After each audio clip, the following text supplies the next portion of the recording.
Spoken class from basic to advanced. This is very important class and it will be very fruitful for all of you because this class is about the discussion about a specific topic or about an event or about an explanation.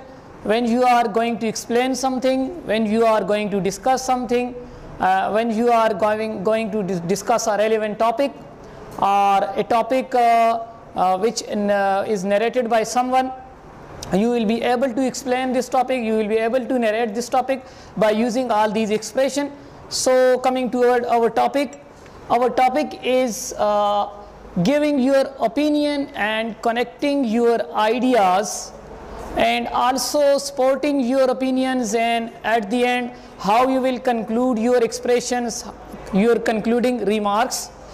Basically इस class के अंदर जो है हम तीन चीज़ों को पहले उसमें सेशन में कवर करेंगे।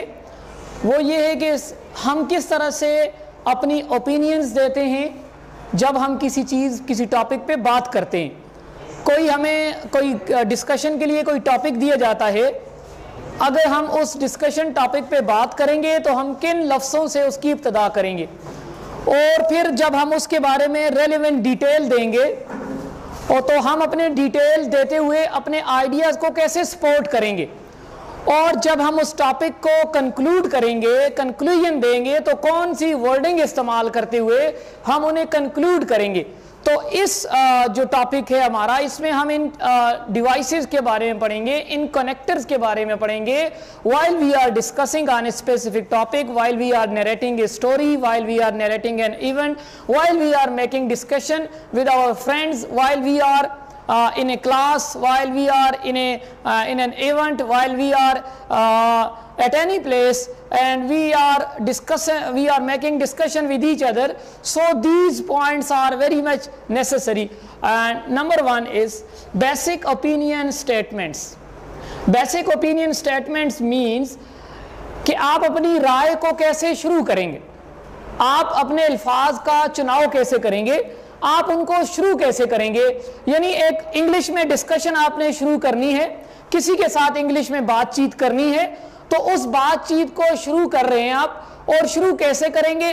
और अपने जो सेंटेंस स्टार्टर हमने जो कल पढ़े थे कि सेंटेंस के शुरू में हम ये चीज़ें लगाते तो हमारा एक सेंटेंस जो है वो स्टार्ट हो जाता है। हमने कन्वर्सेशन जो है वो स्टार्ट तो कर दी है, अब सेंटेंस स्टार्टर्स लगा के हमने अपनी कन्वर्सेशन स्टार्ट कर दी, लेकिन अब उस कन्वर्सेशन में बात आ गई, हम अपने आइडियाज़ दे रहे हैं और अपने ओपिनियंस दे रहे हैं और डिस्कस कर रहे हैं उस रेलेवेंट टॉपिक पे।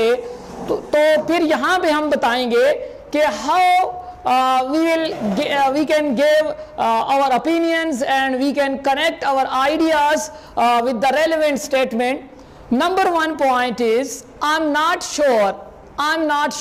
When you are not sure about a particular point, about a particular opinion, for example आप किसी को कोई राय दे रहे हैं और उस राय देने के दरमियान आप जो राय दे रहे हैं या आप जो बात कर रहे हैं आप उसके बारे में यकीनी नहीं है, आपको पता नहीं है कि ये बात है या नहीं है, ये 100% राइट है या 100% राइट नहीं है, तो आप इस स्टेटमेंट के साथ जो ओपिनियन दे रहे हैं, while giving an opinion you can use this statement I'm not sure mean that you are giving your opinion in a neutral way, in a best way of showing that you don't know the answer of particular question, or you don't know the answer of that point, the point which is going to be discussed here in a group or in a discussion, and you can say I'm not sure about that point. You can say so for example someone making a discussion on that topic that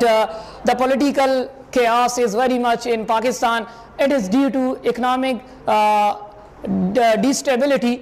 You can add your opinion that I am not sure, but I can say that this economic disaster is the disaster carried by a previous government.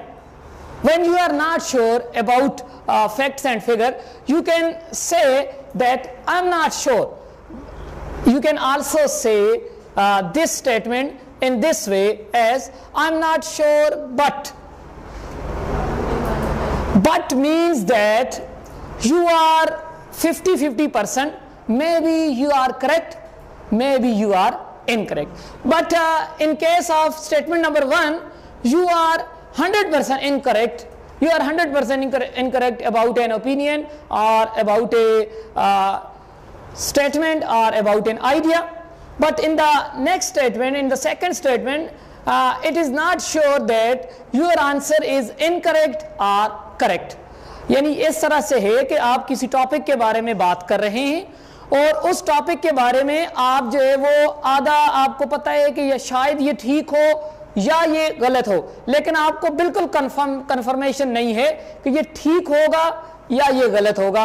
तो फिर आप जो है वो अपना जो opinion है, अपनी जो राय है, अपना जो आइडिया है उस स्पेसिफिक डिस्कशन के मुतालिक आप जो है वो इसको इस तरह कह सकते हैं, आई am not sure but may be this economic disaster is carried by the previous government.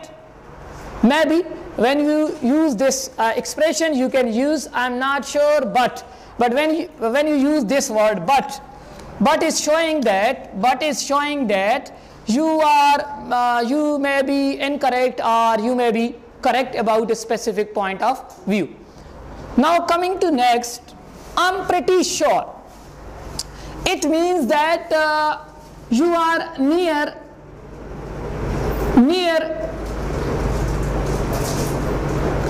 correct. You are not 100% correct, but you are near the correct answer. If you are making discussion on a specific point, on a specific topic, on a specific, and you are giving your opinions, you are giving your ideas about that point, and you use this statement, I am pretty sure. ये बात आप अपने ज़हन में यकीनी बना लें कि ये तीनों जो स्टेटमेंट हैं ये अपने मानी चेंज कर रही हैं। अगर आप ये कहते हैं कि आई एम नॉट श्योर, इसका मतलब ये कि आपको पता ही नहीं है, आप बिल्कुल जो है वो इसके बारे में यकीनी नहीं है। लेकिन अगर आप ऐसे कहते हैं आई एम नॉट श्योर बट, तो इसका मतलब है आप आधे जो है 50-50% जो है वो उसको सही समझते हैं और 50% इसको गलत समझते हैं। लेकिन अगर आप ये कहते हैं आई एम प्रीटी श्योर, तो इन दोनों की नफी हो जाती है। इसका मतलब ये है कि आप जो बात ओपिनियन कह रहे हैं, जो राय दे रहे हैं, जो सजेशन दे रहे हैं, जो सवाल कर रहे हैं, जो क्वेश्चन आप कह रहे हैं, वो आप जो है वो ठीक के करीब जा रहे हैं। यानी आप 100% ठीक नहीं है, लेकिन आप कह रहे हैं कि जी मेरे ख्याल में, जैसे उर्दू में आप कहते हैं मेरे ख्याल में ये बात जो है तकरीबन ठीक है, तो आप उसको इंग्लिश में स्टेटमेंट कैसे स्टार्ट कर सकते हैं? आप कह सकते हैं I am pretty sure that this suggestion is quite correct. I am pretty sure. It is showing that you are not 100% sure about that opinion, but you are confident that it must be correct. Okay. Next one is I'm almost positive.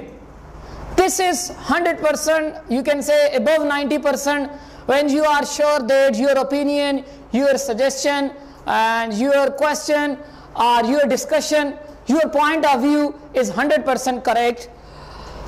Remember that जब आप ये समझते हैं कि ये जो मेरी राय है, मैं जिस बारे में बात कर रहा हूँ, मैं जिस चीज़ पे डिस्कस कर रहा हूँ, अगर ये बिल्कुल ठीक है और इसमें कोई इस तरह की गुंजाइश नहीं है कि ये गलत हो सकती है, तो आपको क्या करना चाहिए? आपको अपनी स्टेटमेंट, जो आप अपनी ओपिनियन दे रहे हैं, उस ओपिनियन के साथ आपको ये लाइन लगानी चाहिए। You must use this statement when you are accurate, when you are pretty sure that your statement is 100% right. You are saying, you are telling the thing, the story you are telling, the statement you are telling, the point you are going to discuss is 100% right. You can use I'm almost positive that the discussion made here is correct, because you consider it that this statement is 100% correct. So for discussion, these four basic opinion statements are very much essentials, and beside these basic opinion statement, there are other statements which you can use in your conversation. For example, I believe.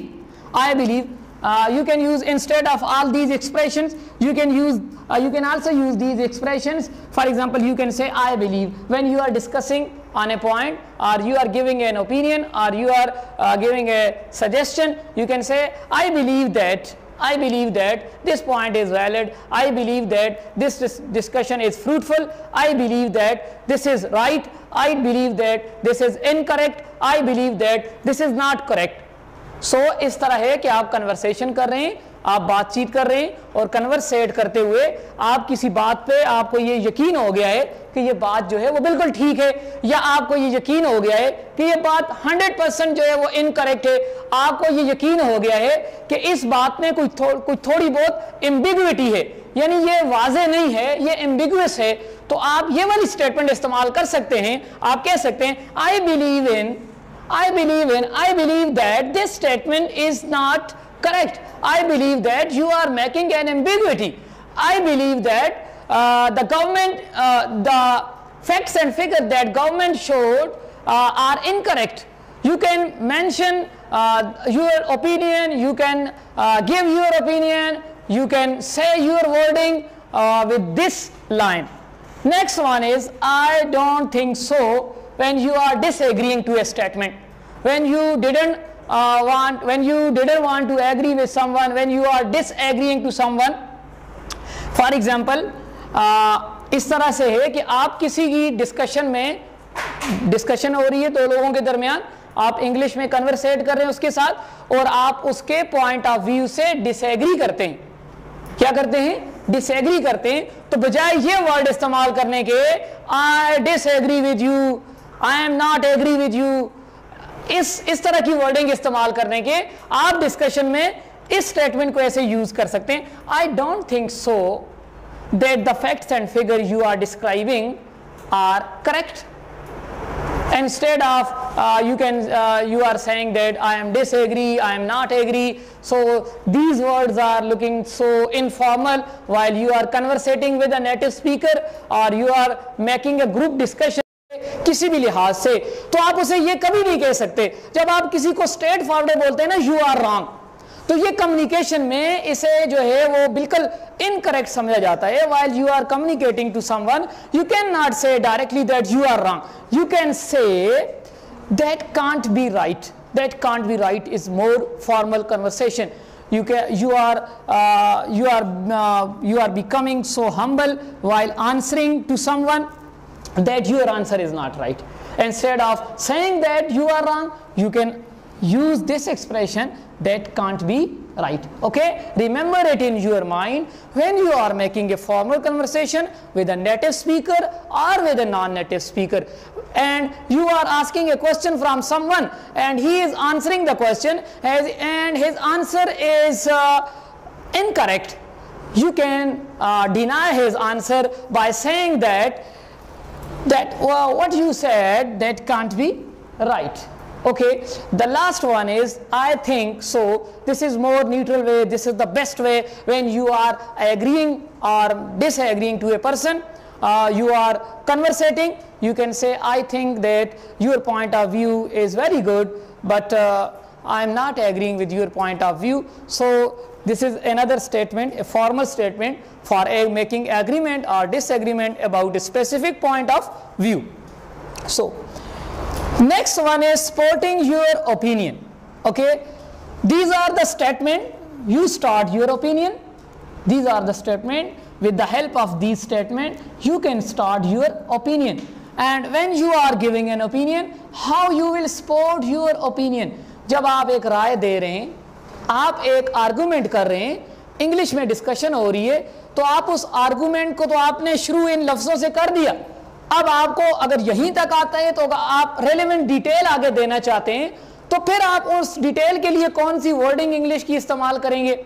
तो उसके लिए आपको supporting your opinion के लिए, for supporting your opinion you can use these expressions for supporting your opinion. For example, you can say according to my point of view, according to an author, according to a writer, according to a scholar, according to a person, according to a philosopher. You can add extra information, additional information to support your basic opinion statement.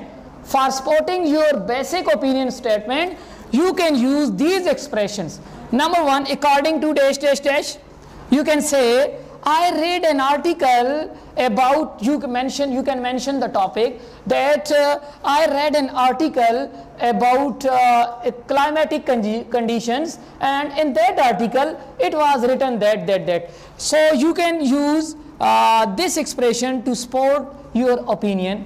And the next one is, my friend told or said. When you are narrating the words of a person, any other person, who can be your friend, who can be your family member, who may be from your siblings or your bishops, you can, when you are a narrator and you are narrating the words of someone else, you can use this expression to support your basic opinion statement. For supporting your basic opinion statement, when you are telling a story of someone else, or you are quoting the remarks, you are quoting the statement of anyone else, you can say, my friend told, my friend said that this is the fact and figure, and he told that, he said that. You can use this expression as well.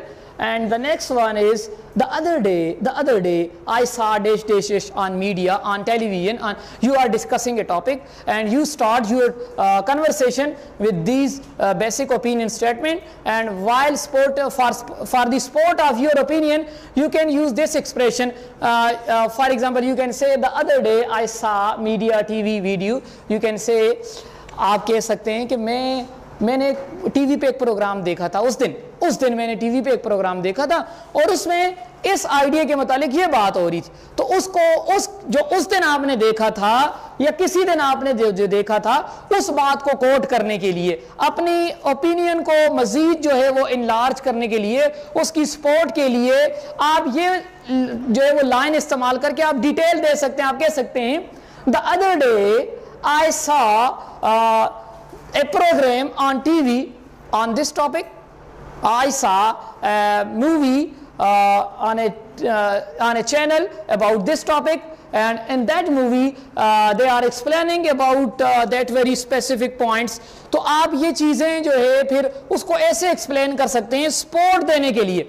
जब आप कोई बात कर रहे हैं तो इन चीज़ों से स्टार्ट करें, और उस बात को, उस ओपिनियन को, सजेशन को जब आप जो है वो डिटेल देना चाहते हैं, तो ये 3-4 पॉइंट्स ऐसे हैं जिनकी मदद से आप अपने टॉपिक को डिटेल दे सकते हैं। Now coming to next point, connecting your opinion to support your ideas.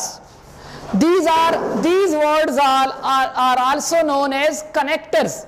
They are known as connectors. When we combine two phrases, when we combine two sentences, when we combine two clauses, basically these are about our discussion, these are our opinion, these are our suggestion, these are our recommendation about a specific topic.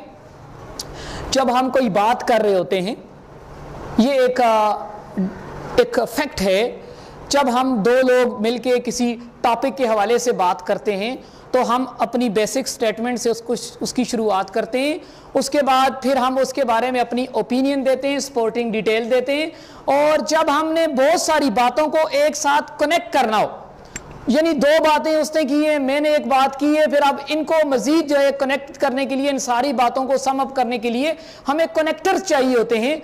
These words are known as connectors. We use as moreover, but, plus, in addition to, yet, and, so, however, therefore, as well as.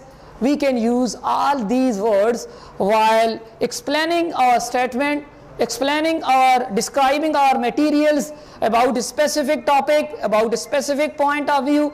We can say that but your conversation is very good about all this topic, but I want to add something else. But you can use but. You can say yet there is another point of view. You can say however I want to say that this is more relevant to the topic. You can use that. Therefore this is the basic opinion. So these words are connected. When you are writing an essay, when you are writing a story, when you are writing, you are narrating something about a specific topic, you must know about these connectors. ये connectors जो हैं वो आपके लिए बहुत ज़्यादा ज़रूरी हैं.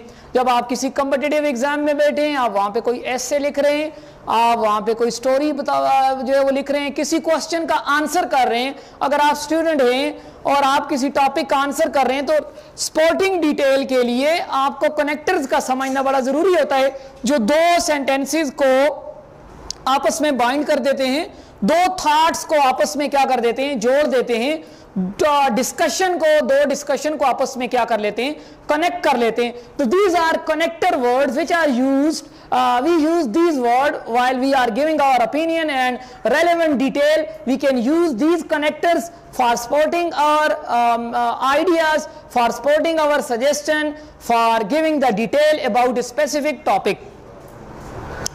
The next one is, the last one is how we will conclude and or how we can conclude our discussion, our topic, or our any other thing which we are discussing with each other, and what will be our concluding remarks, how we can conclude, how we can sum up our conversation at the end of a topic, at the end of a discussion. हम अपनी बातचीत को कैसे खत्म करेंगे, अब कैसे conclude करेंगे, उसे कैसे सम अप करेंगे. बात हो रही है दो लोगों के दरमियान, बात कर रहे हैं वो किसी टॉपिक पे, किसी ऐसे पे, किसी करंट अफेयर के टॉपिक पे, किसी हवाले से जनरल दो दोस्त आपस में बैठे हैं, वो बात कर रहे हैं, तो बात करते करते उनकी किसी टॉपिक पे डिस्कशन ज्यादा हो गई है, अब वो उसको कंक्लूड करना चाहते हैं. तो these are concluding expression. You can say that's why I think that this is the best way to talk about that very topic. You can say for that reason I cannot believe. You can say that's why. You can say I said. You can say for that reason this is the sum up of our topic. This is the end of our topic. This is the end of our discussion. You can conclude. You can end up your discussion with these concluding expressions. This is all about how we can give our opinion about a specific idea, about a specific topic, about a specific discussion. When we are discussing something with each other, how we can open our statement, how we support our opinion, and how we connect our opinion, and how we conclude our topic, and how we conclude our expressions. So this is all about giving your opinion and connecting. The next one is the very important process, very important way in conversation, very important topic while you are conversating, while you are a beginner. When you are a beginner, when you don't know ABC of English speaking, you are unable to speak English, and you even don't know about the writing of English. You didn't write even a single statement. So you can use this process, explaining process. This is basically the process of explaining a method. इस topic के अंदर जो हमारी main discussion है वो ये होगी कि आप किसी से पूछते हैं जी मुझे मेहरबानी करके मोबाइल इस्तेमाल करने का तरीका बता दें. फॉर एग्जाम्पल आप कहते हैं जी आप मुझे गाड़ी चलाने का तरीका बता दें. आप किसी से इंग्लिश में ये पूछना चाहते हैं कि आप मुझे फॉर्म फिल करने का तरीका बता दें प्लीज. आप किसी को कहते हैं जी मुझे ये खाना बनाना है, मुझे इसकी रेसिपी बता दें. आप किसी को कहते हैं, आप किसी भी चीज के बारे में जानना चाहते हैं. when you wanna know about something, you didn't know nothing about that very thing, that particular thing. So you can use all these expressions, you can use this explaining process when you want to know, when you wanna know about a process. For example, you are sitting in a computer lab and you didn't know how to use a computer, so you ask a question from instructor, please tell me about how I can use a computer. So he can tell you. Let's suppose you are a demonstrator, let's suppose you are a shopkeeper and you are standing on your shop and someone came in and he asks from you, please give me the detail of using a mobile phone, or he can say, please give me the detail of making, or you can say making a machine, or anything else you want to know about that thing. You can use all these transitional words. Remember by heart all these words, and you must use these words in your conversation. The number one is first, next, then, after that, once you have done that, once you have finished that, last, finally, if, when, until, till, etc. In transitional words का मकसद क्या होता है? इनका मकसद ये होता है कि आप जो है एक ही बात को बार बार रिपीट करने से एम्बिग्युइटी क्रिएट हो जाती है. आप किसी को कहते हो जी open your book, then write it on your book, then arrange it, then draw sketch on your book, then close your book. अब ये एक ही वर्ड आप क्या कर रहे हैं, बार बार जो है वो रिपीट कर रहे हैं, तो इससे एम्बिग्युइटी क्रिएट होती है. जो सुनने वाला लिसनर होता है, जिसके साथ आप कन्वर्सेट करना चाहते हैं, वो क्या हो जाता है, इरिटेट हो जाता है कि यार ये क्या बात, एक ही बात को बार बार दोहरा रहा है. तो जब आप किसी को कोई तरीका बता रहे हैं, कोई प्रोसेस बता रहे हैं, किसी काम को करने का तरीकाकार किसी को समझा रहे हैं, तो आपको ये ट्रांजिशनल वर्ड्स आने चाहिए और इनका इस्तेमाल आना चाहिए कि कौन सा वर्ड हमने कहाँ इस्तेमाल करना है और उसके बाद कौन सा वर्ड इस्तेमाल करना है. तो जब आपको ये आ जाएगा तो आपकी कन्वर्सेशन बहुत ज़्यादा आसान हो जाएगी.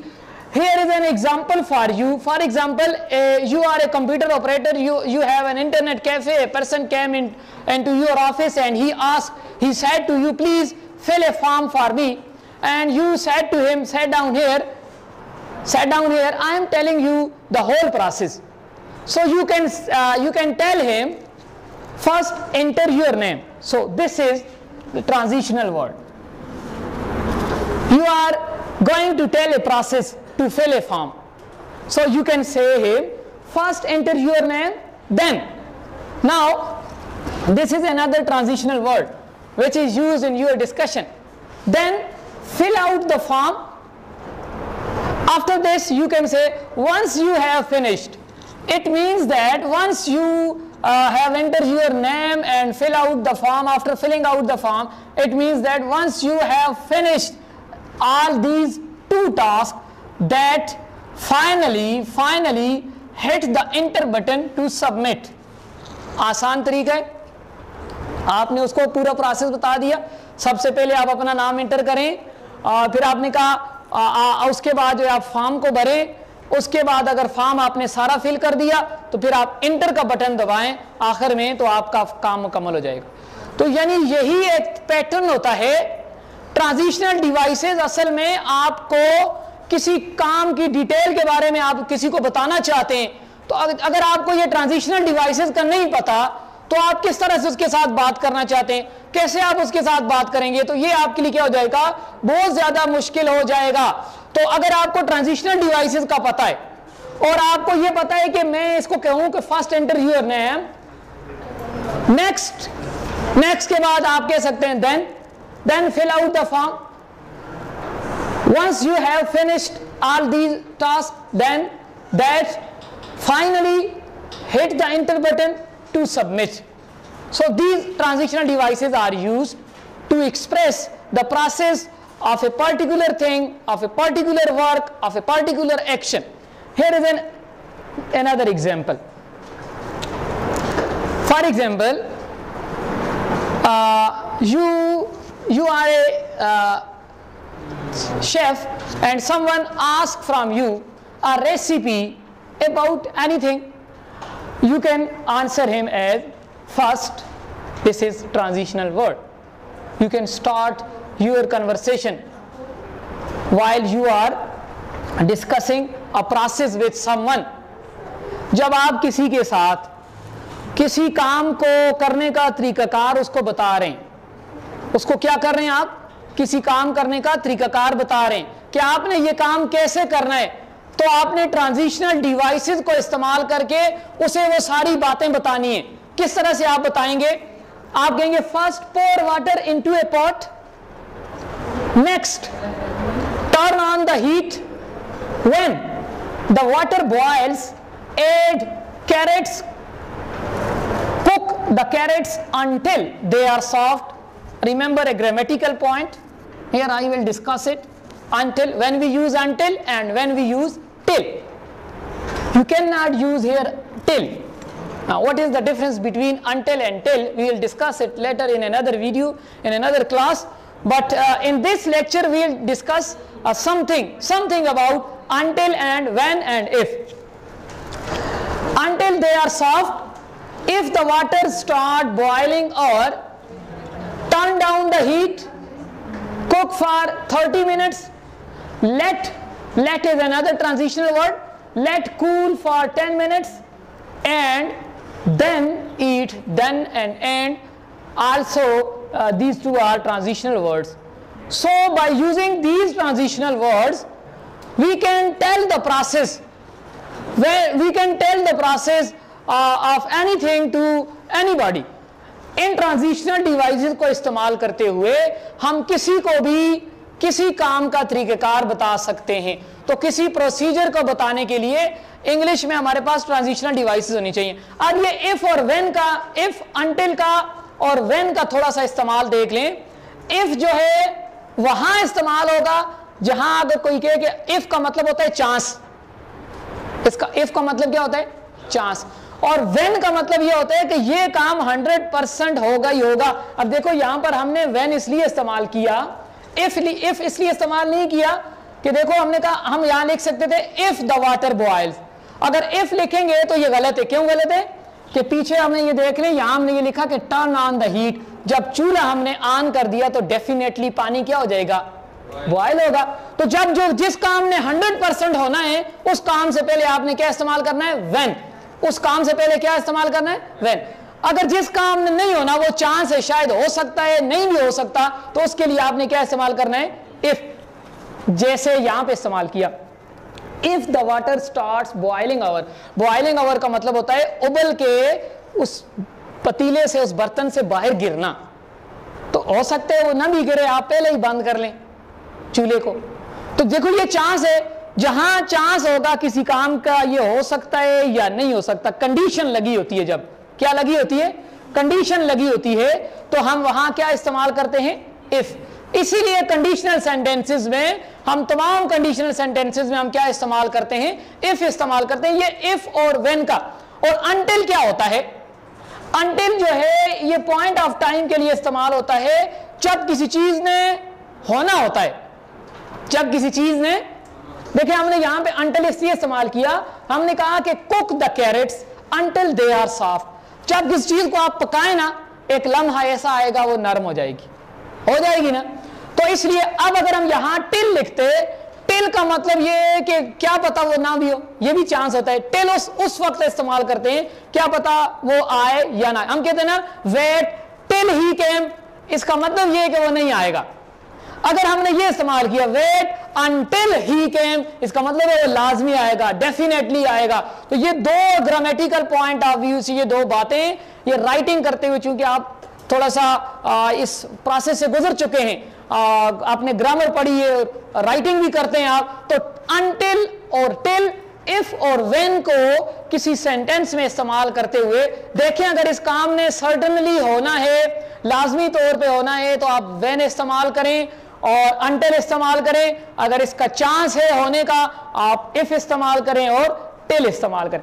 सो these are all transitional words which you can use to give a detail about a specific action, about a specific thing.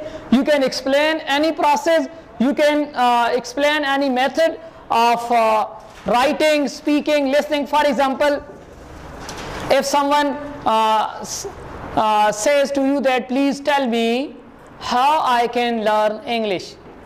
So from you people, one student must stand up and by using these transitional devices he can explain the method of learning English.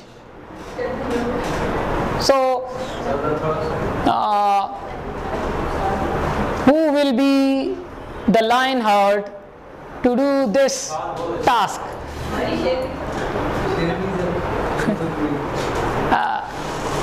It is not a difficult task to explain. Umar Nazir Saab, please you come here and very attention you can anyone from girl side or either from the boys, you can come here on the board, and by using these transitional devices you are asked to explain the method how we can learn English by using these transitional devices. You can say first you are a proper listener, then you can use these words. Okay, repeat with me. Then you can learn these words from dictionary, and after that you have finished that task. You can go to a live session, and finally you are able to speak English. So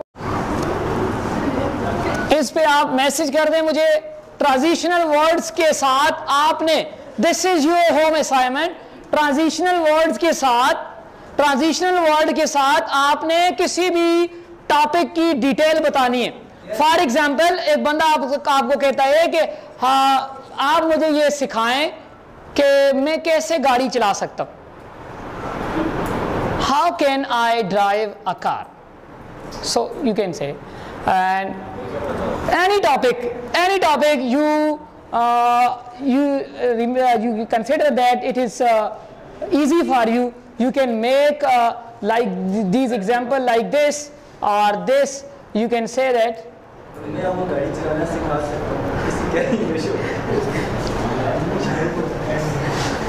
and in transitional words को आपने use करके, और ये बहुत ही ज़्यादा ज़रूरी wording है, बहुत ही ज़्यादा इसेंशियल है आपके लिए कि आप इन वर्ड्स को जाके घर में इस्तेमाल करें। और फॉर एग्जांपल आप कोई रेसिपी बता सकते हैं, कोई प्रोसेस बता सकते हैं, कोई पैटर्न बता सकते हैं। आपने वॉइस रिकॉर्ड करनी है और 2 मिनट का 3 मिनट का जो क्लिप बनाना है और अपनी वर्डिंग इस्तेमाल करनी है। उसमें किसी जगह से आपने वर्डिंग जो है वो बारो नहीं करनी और लैंड नहीं करना वर्डिंग को आपने, और अपनी वर्डिंग जो है वो आपने इस्तेमाल करनी है। छोटा सा ऑडियो क्लिप बनाना है और उसको खुद भी सुनना है, मुझे भी भेजें ताकि मैं भी सुन लूँ आप जो है वो कितनी कन्वर्सेशन आपकी, जो चीज़ें आप इस्तेमाल करते हैं वो कितनी जो है वो आपकी अप्रूव हुई हैं। तो लास्ट जो है वो हमारे 15 मिनट्स जो है वो रहते हैं, तो उसमें हम ग्रामर के जो एडवांस थोड़ी सी चीज़ें हैं उनको डिस्कस करते हैं कि ग्रामर के हवाले से हम पहुंचे थे सब्जेक्ट वर्ब के ऊपर, वर्ब की कुछ चीज़ें हमने पढ़ी थी। तो उसके साथ जो है हम आगे जो चलते हैं, आज थोड़ा सा एक एक्स्ट्रा टॉपिक आपको मैं समझा देता हूं कि टाइम और टेंस के बारे में मैं आपको बता देता हूं, क्योंकि आगे जो हमारा टॉपिक होगा हम इन्हीं के हवाले से जो है वो कन्वर्सेट करेंगे। तो टाइम एंड टेंस को थोड़ा सा समझ लें कि टाइम क्या होता है और टेंस क्या होता है। जी, ये इसकी स्नैपशॉट ले लें, पिक्चर नहीं, you can say snapshot. Snapshot means you are making a picture with the help of a mobile phone or with the help of a camera. So with the help of a camera you can take a snapshot, not a picture. You can draw a picture, you can make a sketch, but when you are taking a picture with an instrument, you are doing a snapshot, you are taking a snapshot. This is not a picture, okay? And Mr. Vakas, please erase this below the line.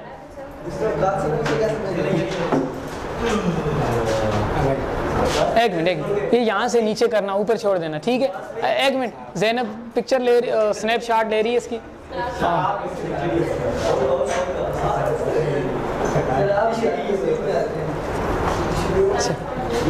अपनी story में अपनी तस्वीर होनी चाहिए ना।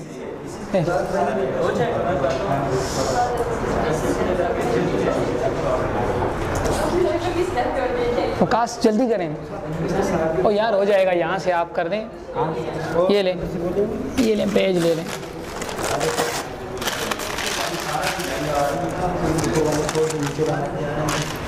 ये ऊपर छोड़ दें बस। हाँ बेटाएं, आगे चलते जाएं जल्दी से। He is Mr. Waqas and he is assisting us during lecture class. He is a nice guy.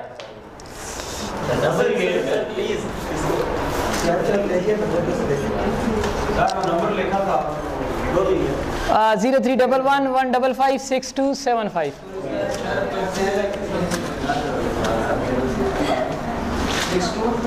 75।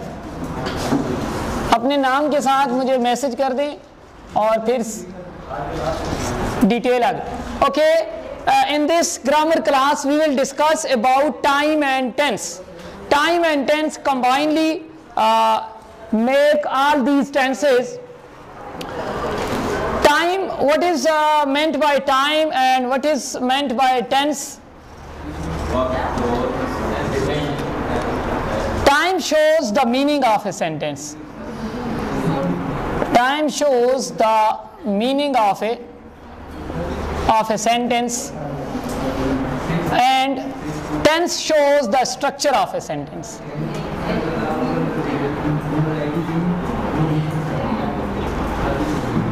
ये बहुत ही बेसिक से मैं आपको चीज़ समझा रहा हूँ, बिल्कुल बेसिक से। ये चीज़ आपको किसी जगह नहीं मिलेगी, किसी वीडियो के अंदर मिलेगी, किसी बुक में नहीं मिलेगी और किसी लेक्चर में नहीं मिलेगी। जो चीज़ें मैं बता रहा हूँ ये मैं आपके लिए लगा रहता हूँ और मैं मुख्तलिफ जो है वो मीडियम से मुख्तलिफ जगह से इन चीज़ों को जो वो एक्सट्रैक्ट करता हूँ और फिर मैं कहता हूँ स्टूडेंट के पास ऐसी यूनिक चीज़ हो और ऐसा बेस्ट मेथड हो जिससे वो ग्रामर भी समझ जाएँ, बजाय जो है वो बुक्स के अंदर लिखी हुई ग्रामर के और जो बड़ी बड़ी मार्केट्स में किताबें भरी हुई हैं उनसे जान छुड़ाने के लिए मैंने आपके लिए सिंपल मेथड लेके आया हूँ। टाइम जो है वो किसी भी सेंटेंस का मीनिंग बताता है और टेंस जो है वो किसी भी सेंटेंस की स्ट्रक्चर बताती है।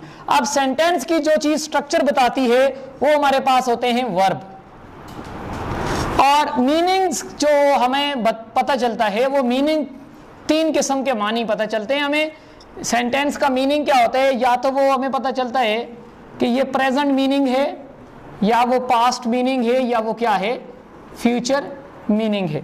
और वर्ब हमारे पास दो ही हैं। हमने चार्ट बनाया था, उस चार्ट को खोल के देख लें, किसी जगह पे फ्यूचर का लिखा हुआ है कि ये वर्ब फ्यूचर होगा।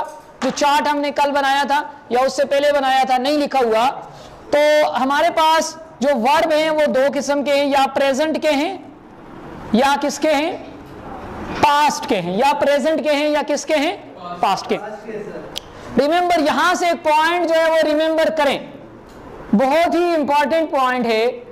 स्पोकन करते हुए, राइटिंग करते हुए आपने इन पॉइंट्स को अपने माइंड में रखना है जब आप स्पीकिंग कर रहे हैं या राइटिंग कर रहे हैं। तो ये बात अपने ज़हन में रखें कि all action future plan action होते हैं। दुनिया के जितने एक्शन हैं वो क्या हैं, फ्यूचर एक्शन प्लान होते हैं। फॉर एग्जाम्पल, हमने कोई काम करना है, हम उसके लिए पहले से क्या करते हैं, प्लानिंग करते हैं। अब देखो, हमने क्लास लेनी होती है तो हम उसके लिए क्या करते हैं, प्लानिंग करते हैं कि जी हमने क्लास लेनी है, हमने खाना खाना है, वो हमारे जहन में बात होती है, हमने कहीं बाजार जाना है, हमारे जहन में बात होती है, हमने कोई इवेंट जो है वो क्रिएट करना है, हमारे जहन में बात होती है। यानी दुनिया के तमाम एक्शंस जो हैं वो क्या हैं, वो फ्यूचर एक्शन प्लान हैं। वो क्या हैं, फ्यूचर एक्शन प्लान है। अगर आप इन फ्यूचर एक्शन प्लान दो किस्म के होते हैं। ये फ्यूचर एक्शन प्लान हमारे कितने किस्म के होते हैं, दो। एक ऐसे प्लान होते हैं जिनको हम फिक्स कर लेते हैं, क्या कर लेते हैं, फिक्स कर लेते हैं। और कुछ ऐसे प्लानिंग होते हैं जिन्हें हम अनफिक्स छोड़ देते हैं। फिक्स से मुराद ये है कि हम उन्हें एक स्केड्यूल में डाल देते हैं, ये काम हमने करना ही करना है। 100% जिसके काम होते हैं हैपनिंग के, जो 100% चांस हो जिसके, और यानी 10% ऐसा हो कि वो नॉट हैपन हो। फॉर एग्जाम्पल, किसी कुदरती डिजास्टर की वजह से, किसी ऐसे मसले की वजह से वो काम नहीं हुआ, वरना वो 100% वो काम होना था। इसी तरह से कुछ ऐसे काम हैं जो जिनका चांस ये होता है वो 100% जो है वो नॉट हैपन होंगे, और 10% चांस ऐसा होता है कि वो क्या हो जाएं, हैपन हो जाएं, वो वाक़या हो जाएं वो काम। तो ये दुनिया के तमाम काम फ्यूचर एक्शन प्लान होते हैं, उनमें से कुछ ऐसे होते हैं जिन्हें हम फिक्स कर लेते हैं, वैसे बेशक हमने कल करने, परसों करने, उससे बहुत दूर करने, लेकिन कुछ ऐसे काम हैं जिन्हें हम करना भी होता है या नहीं करना होता, हम उन्हें अनफिक्स छोड़ देते हैं। तो याद रखें, यहां से दो चीजें आप सीखेंगे, दुनिया के जितने एक्शन हैं अगर हमने उन्हें फिक्स कर दिया वो परमानेंट एक्शन होते हैं। कौन से एक्शन होते हैं? परमानेंट। उनको कौन से टेंस में लिखेंगे आप? उनको आप लिखेंगे प्रेजेंट इंडेफिनिट। किस में लिखेंगे? मिसाल के तौर पर आपसे कोई पूछता है इंग्लिश लैंग्वेज की क्लास कितने बजे शुरू होती है, आप कहेंगे इंग्लिश की क्लास 4 बजे शुरू होगी, तो इंग्लिश इसकी क्या बनाएंगे? फॉर एग्जाम्पल इंग्लिश में आप किसी को कैसे बताएंगे? The English class starts at 4 PM, because हमने इसे क्या कर लिए? फिक्स कर लिए। आपने कमेंट्री सुनी होगी, कमेंट्री में कल के मैच के बारे में कमेंटेटर क्या बोलता है? Tomorrow is a big match between these 2 teams, वो नाम लेता है उनके। कभी उसने कहा है tomorrow will be a big match? ये तो हम नॉन नेटिव्स हैं, हमें ये सिखाया है जी जिसके आखिर में गा आएगा ना वो जो भी है वो फ्यूचर है, ये गलत सिखाया है। ऐसा नहीं है, ऐसा हरगिज नहीं है। वो फ्यूचर टेंस होगा, नेटिव कहते हैं फ्यूचर इंडेफिनिट वो होगा जो हमने आने वाले टाइम में करना है, और वो फिक्स नहीं है। वो क्या है? फिक्स। फॉर एग्जाम्पल आपको कोई कहता है कि गाड़ी 10 बजे रवाना होगी, गाड़ी, तो आप किसकी इंग्लिश क्या बनाएंगे? आप ये लिखेंगे द ट्रेन विल डिपार्ट, या लिखेंगे the train departs? Present indefinite में लिखेंगे, क्योंकि गाड़ी की रवानगी का जो स्केड्यूल होता है वो पहले से बना होता है। ट्रेन 10 बजे जाएगी, हम लिखेंगे the train departs eight 10 o'clock।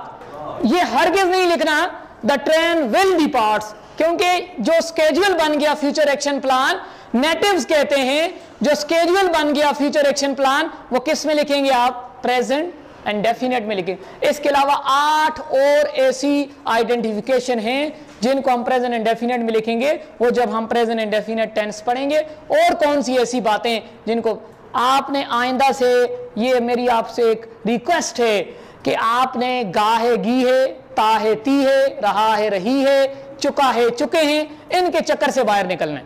अगर आप इनके चक्कर में फंसे रहेंगे तो ना ही आप स्पोकन कर सकेंगे, ना ही आप क्या कर सकेंगे? राइटिंग कर सकेंगे। मैं एक और एग्जांपल आपको देता हूं। आप एक स्टोरी पढ़ रहे हैं फॉर एग्जांपल, उस स्टोरी में ये लिखा हुआ है once there was man who was sitting on the bank of a river। अब उर्दू लिखनी होगी तो क्या लिखेंगे? एक दफा का जिक्र, एक आदमी था सिटिंग। तो यानी ये बात आपने ज़हनों में रखनी है कि इंग्लिश जो हमने सीखनी है, स्पोकन करना है या राइटिंग करनी है, वो इंग्लिश टू इंग्लिश सीखेंगे हम। दरमियान में से उर्दू को स्किप करेंगे तो तभी आप स्पीकिंग भी कर सकते हैं, तभी आप राइटिंग भी कर सकते हैं। एक और बात है, फॉर एग्जांपल न्यूज़पेपर वाला ये बात ऐसे लिखता है 1 मई की छुट्टी होगी, वो ऐसे लिखता है कल 1 मई की छुट्टी होगी। न्यूज़पेपर आप उठा के देखें, अखबार वाला ये बात लिखता है टुमारो इज 1 May हॉलीडे। क्या लिखता है? Tomorrow is. इंग्लिश न्यूज़पेपर उठा के देख लें, ऑथेंटिक में मैं आपको वो बात करूंगा जो कोई आपको चैलेंज नहीं कर सकेगा। आप न्यूज़पेपर उठा के देखें, वो लिखेगा tomorrow is 1 May holiday. Tomorrow 1 May holiday is observe, या वो पैसिव में लिखेगा इज ऑब्जर्व, ये भी प्रेजेंट इंडेफिनिट का पैसिव है। लेकिन हम जब लिखते हैं तो हम कहते हैं tomorrow will be 1 May holiday, तो हम तो गलत लिख रहे हैं, क्योंकि हमें यह सिखाया गया है कि जी गा है गी आएगा तो वेल शेल के साथ लिखेंगे। ये वेल शेल मॉडल है, मैं आपको पढ़ाऊंगा कि ये वेल शेल मॉडल हैं और इनका इस्तेमाल कैसे किया जाएगा। ये जरूरी नहीं है ये फ्यूचर के लिए है। वुड जो है वो पास्ट के लिए भी इस्तेमाल होता है, लेकिन हमें कहा ये तो जी वोट है जी, ये विल की जो है वो पास्ट फॉर्म है, ये पास्ट फॉर्म नहीं है, वो एक मॉडल है। शुड जो है ये एक मॉडल है, वो शेल की पास्ट फॉर्म नहीं है, वो एक मॉडल है, उसका एक अलग यूज है। ये हम पढ़ेंगे, सारी चीजें बेसिक टू एडवांस ग्रामर में पढ़ेंगे। तो ये मैं आपको बता रहा था कि अगर कोई फ्यूचर एक्शन प्लान है, अपने ज़हनों में ये बात डाल दें, जिस काम को वो आपने बेशक कल करना है, परसों करना है, उसको आपने फिक्स कर दिया है, स्केड्यूल में डाल दिया है, टाइम और डेट फिक्स कर ली है उसकी, आप उसको कौन से टेंस में लिखेंगे? प्रेजेंट, उसको फ्यूचर में नहीं लिखना। और इसी तरह से जो काम अनफिक्स है, आपने कल करना है, परसों करना है, टाइम उसका आगे है, प्रेजेंट का टाइम नहीं है, पास्ट का टाइम नहीं है, फ्यूचर का टाइम है, अनफिक्स है, आप उसको फ्यूचर में लिखेंगे। फॉर एग्जांपल आप कहते हैं कल मैं बाजार जाऊंगा, कल मैं अब आपको ये 100% कंफर्म नहीं है कि आप जाएंगे या नहीं जाएंगे, तो उसके लिए आप क्या लिखेंगे? आई विल गो टू बाजार टुमारो। ठीक है। अब आने वाले वक्त में जब आप फिक्स नहीं करेंगे किसी काम को, आप कहते हैं जी मैं कल मैच खेलूंगा, I will play cricket tomorrow, लेकिन जब आप कहेंगे कल पाकिस्तान और वेस्ट इंडीज के दरमियान तीसरा T20 मैच खेला जाएगा, इसकी इंग्लिश कैसे बनाएंगे आप? वेल नहीं लगाएंगे। The third T20 match is going to be played between West Indies and Pakistan tomorrow. Will के साथ नहीं लिखेंगे उसको, आप किसके साथ लिखेंगे? प्रेजेंट एंड डेफिनेट टेंस की स्ट्रक्चर में आप उसे लिखेंगे। This is all about grammar class for today and see you soon in the next class. Okay, अल्लाह हाफिज।